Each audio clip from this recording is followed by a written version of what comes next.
Hello, and welcome back to Airspace Link's AirHub Academy. Today, we are going to discuss operation planning for the mobile platform. Before we start, I'd like to give a quick introduction to operations and their purpose. Operations in AirHub portal serve to provide all the relevant information about a planned use of your drone. The operation documents where and when you plan to fly, who is flying the operation, and any FAA authorizations that may be required. As a final note, additional capabilities will be unlocked for users that upgrade to a paid version of AirHub portal, including integrations with your crew and asset management, as well as additional capabilities. So, without further ado, let's plan an operation. I'm going to click my Discover tab, and as you can see, I'm already in my favorite place, Vacation Isle in sunny San Diego, California. I am in a 100-foot grid height flight ceiling, and I'm going to drop a point right here. Since I am in LAANC airspace, I will need to get approval, so I will click Get Approval. As you can see, by default, an operational area has already been created for me. If you need to change your operational area, you can adjust the size and shape of the area or the location of the area. If you want a different shape, you can choose from the shapes above: a circle, as we see here, a square, or a polygon. Once you have selected your operational area, click the green check mark and come down here to the Next button. Click Next, and as you can see, I'm now on my Plan Operation Details page. Just a quick note, please be sure to give your operation a unique title so it's easy to find if you have multiple operations that you routinely search through. Descriptions are also very helpful for separating your operations. Since I am a commercial Part 107 pilot and that information is in my profile, the plan operation automatically pulls my information in, so this will be a commercial Part 107 flight. I have already drawn my plan volume. However, if I wanted to modify it, I could simply click Redraw. If you remember, we are in a LAANC grid of 100 feet, so I'll make sure my max altitude is 100 feet.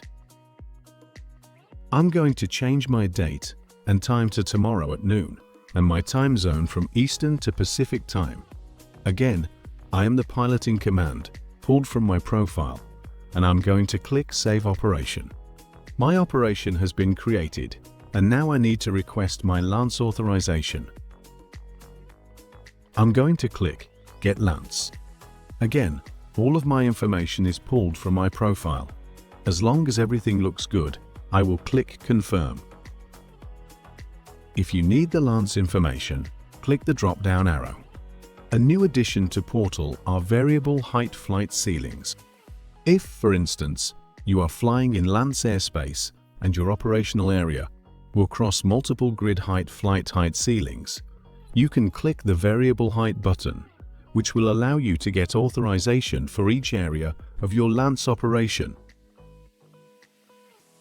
For instance, if your LAANC operation encompasses flight heights of 100, 200, and 400 feet, you could get LAANC authorizations for each flight height in one operation.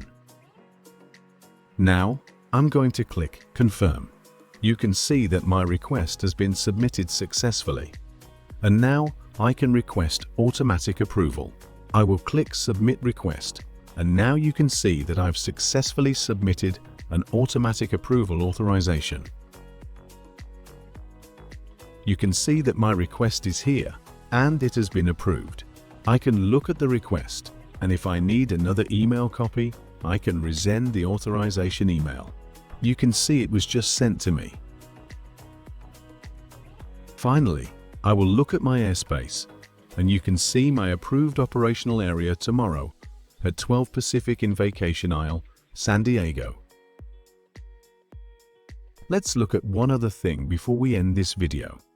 When we look at our airspace, you can see that I have the number 3 and this little caution sign down here.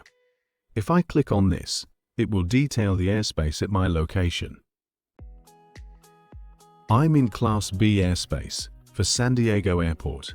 I'm in a 100-foot flight height ceiling, and there is also a NOTAM here.